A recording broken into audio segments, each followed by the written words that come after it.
Baik, selamat malam semuanya.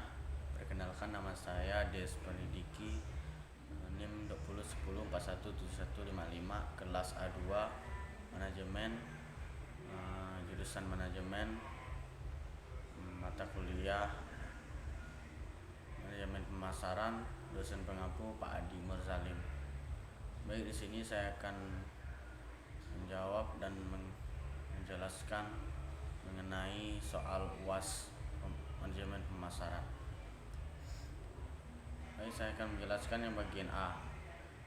Nomor 1, judul drama pemasaran yang saya buat adalah Kejujuran, Sabar, dan Berusaha, Pemasaran secara Online.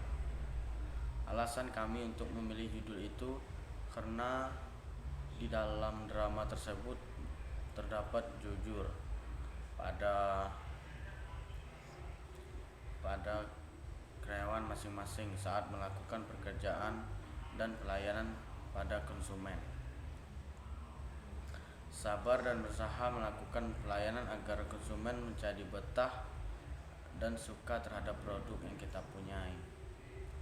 Nama tim kelompok saya Sulinita sebagai pemilik perusahaan, Ernatasha sebagai pelangganan online, Teresiana Susti Agustini sebagai karyawan, Maria Akulina sebagai pelanggan online, saya sendiri Des Penidiki sebagai kurir, Dolianto Douglas sebagai karyawan, Mesa Christian sebagai karyawan, Maitoten sebagai karyawan. Bagian 2, isi drama pemasaran yang kami buat adalah menceritakan ada sebuah toko pakaian yang berjualan, dan pada saat ada pelanggan saat membelikan secara langsung, pelayanan pada pelanggan saat baik, dan tapi ada juga pelanggan komplain saat pelanggan memesan produk secara online tidak sesuai dengan keinginannya, tetapi karyawan bertanggung jawab mengganti kembali pesanan pelanggan agar pelanggan tidak berpaling ke toko lain. Yang dapat saat kita ambil dari cerita pemasaran ini, yaitu kita dapat berusaha dalam berbisnis dan kita diuji untuk selalu jujur dalam berbisnis, belajar memberikan pelayan yang baik untuk pelayanan atau pelanggan. Nomor 3, judul lagu pemasaran yaitu Ayo Bersemangat Berbisnis. Pelajaran yang saya ambil dari lagu yang kami buat yaitu mendalami apa itu pemasaran dan mengembangkan strategi pemasaran, mengajak supaya bagaimana berbisnis dengan baik dan tetap semangat dalam berbisnis. Nomor 4, kesan selama mengikuti perkuliahan pemasaran yang saya rasakan selama mengikuti kuliah manajemen pemasaran. Pertemuan pertama adalah sangat agresif dan sangat berbeda ketika saya mengikuti kuliahnya dari awal pertemuan dan hingga akhir pertemuan dari 16 kali yang silam, dan dalam benak saya pastilah ada nilai positif dan sesuatu yang lebih bisa didapatkan dari sini, karena moto dalam diri saya, setelah kesulitan pastilah ada jalan kemudahan. Bagian B, menjelaskan 3 konsumen penting. Yang pertama yaitu kualitas. Quality adalah karakteristik dan fitur produk atau pelayanan yang mempengaruhi kemampuannya untuk memenuhi kebutuhan yang dinyatakan atau tersirat. Yang poin yang kedua yaitu ada biaya. Cost adalah pengeluaran modal yang digunakan untuk menghasilkan suatu produk berupa barang atau jasa. Sifat dari biaya adalah pengorbanan ekonomi. Poin yang ketiga, pengiriman. Delivery adalah proses pengangkutan barang dari lokasi sumber ke tujuan yang telah ditentukan. Nomor 2, jelaskan tentang prediksi karir dan tren digital marketing di tahun 2022. Itu ada 2 poin. Yang pertama, prediksi karir selama beberapa tahun terakhir berdemik memiliki dampak hebat terhadap berbagai bidang, tak terkecuali pada perekonomian negara yang dibuat merugi. Tak sedikit perusahaan yang terpaksa memutus hubungan kerja dengan para karyawannya karena efek penyebaran COVID-19 yang tak kunjung reda. Poin yang kedua, tren digital marketing di tahun 2022. Instagram dan Facebook adalah merupakan salah satu platform untuk berikanlah dan melakukan promosi yang paling sering digunakan oleh para pegiat bisnis. Yang ketiga, jelaskan yang dimaksud dengan produk, price, distribution, dan promotion. Sini ada 4 poin. Yang pertama, produk adalah suatu yang bersifat kompleks yang dapat diraba maupun tidak dapat diraba, yang di dalamnya termasuk kemasan, harga, dan prestasi. Poin kedua, price adalah nilai suatu barang atau jasa yang diukur dengan jumlah uang. Yang ketiga, poin ketiga, distribution adalah distribusi yang dapat diartikan kegiatan pemasaran yang berusaha melancarkan dan memudahkan penyampaian barang dan jasa sehingga penanggungnya sesuai dengan yang diperlukan. Poin yang keempat ada promosi, adalah suatu kegiatan untuk meningkatkan suatu barang atau jasa ke arah yang lebih baik. Yang keempat yaitu ada mengapa pentingnya menciptakan kepuasan pelanggan. Dalam membangunkan sebuah usaha, hal yang paling penting dalam kepuasan pelanggan, jika seorang pelanggan merasa puas dengan produk yang dijual, mereka akan menjadi pelanggan yang loyal dan akan merekomendasikan produk Anda pada orang lain.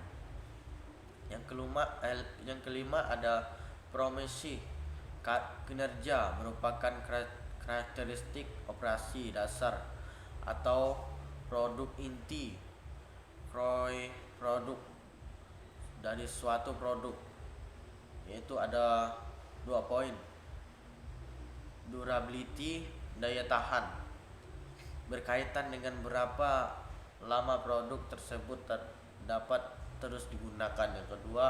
Poin kedua, conformity to specification, kesesuaian dengan spesifikasi, yaitu sejauh mana karakteristik operasi dasar dari sebuah produk mempengaruhi standar tertentu dari konsumen atau tidak ditemukan cacat pada produk.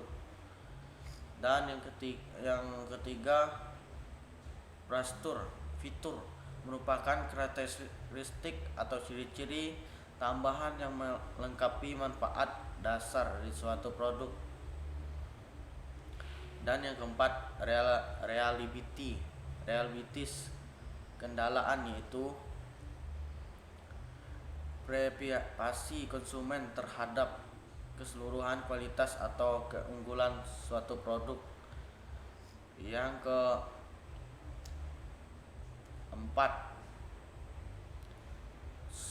serviceability, yaitu kualitas produk ditentukan atas dasar kemampuan di pabrikan meliputi kecepatan, kompetisi karyawan, memudahkan depresiasi serta pelanggan yang memuaskan. Yang nomor 6, sebutkan 4 manfaat yang dapat diprogramkan menjaga mutu. Yang pertama, memberikan kepuasan kepada para pelanggan sehingga menjaga kepercayaan terhadap perusahaan. Yang kedua, menumbuhkan rasa motivasi di dalam diri karyawan. Yang ketiga, meningkatkan standar kerja di dalam perusahaan. Yang keempat, meningkatkan dan menjagakan nama baik perusahaan. Yang ketujuh, jelaskan pengertian dari ekuitas merek. Brand equity. Brand equity atau ekuitas merek merupakan seperangkat aset dan liabilities merek yang berkait dengan suatu merek, nama dan simbolnya yang menambah atau mengurangi nilai yang diberikan oleh suatu produk atau jasa kepada perusahaan atau pelanggan perusahaan. Yang ke-8, sebutkan keunggulan dan kekurangan dari luasan ekuitas merek.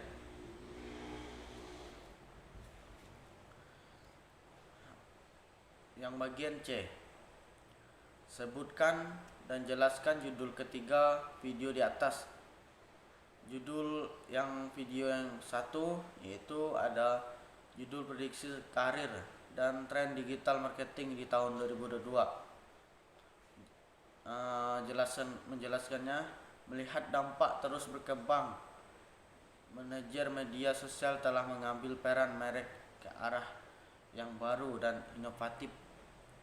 Sekarang organisasi menyadar bahwa peran tersebut tidak hanya membuat draft dan menjadwalkan, tetapi menciptakan budaya internet.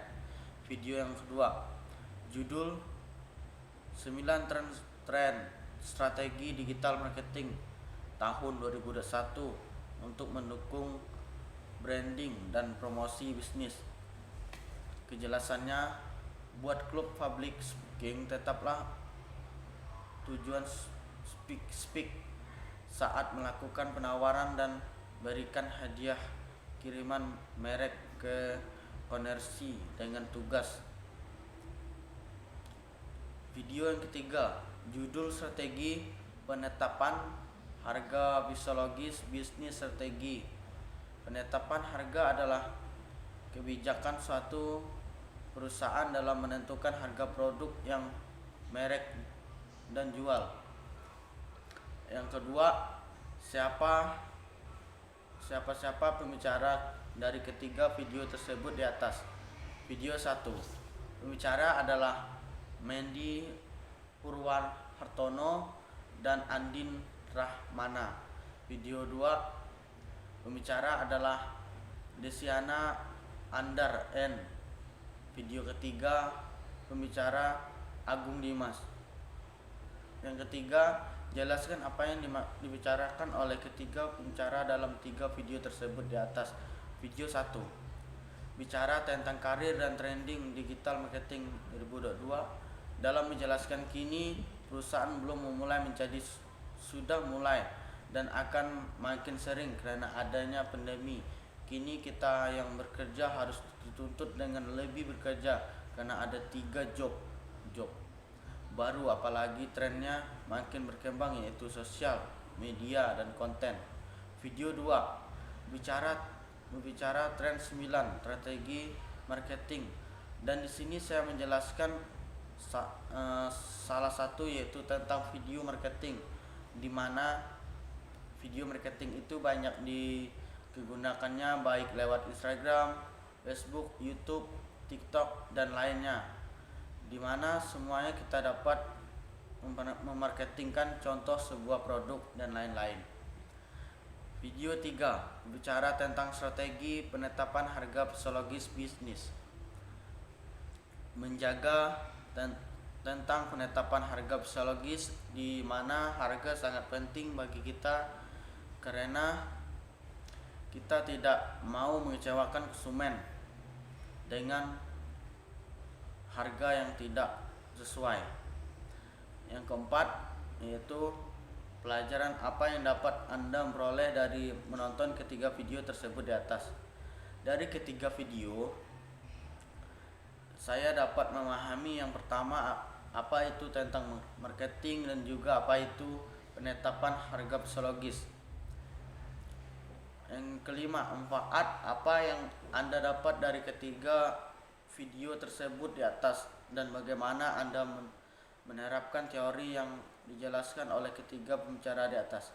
Manfaat yang saya dapat dari ketiga video di atas adalah tahu cara memarketingkan sebuah produk dan juga menetapkan harga yang sewajarnya. Baik, sekian saya ucapkan terima kasih.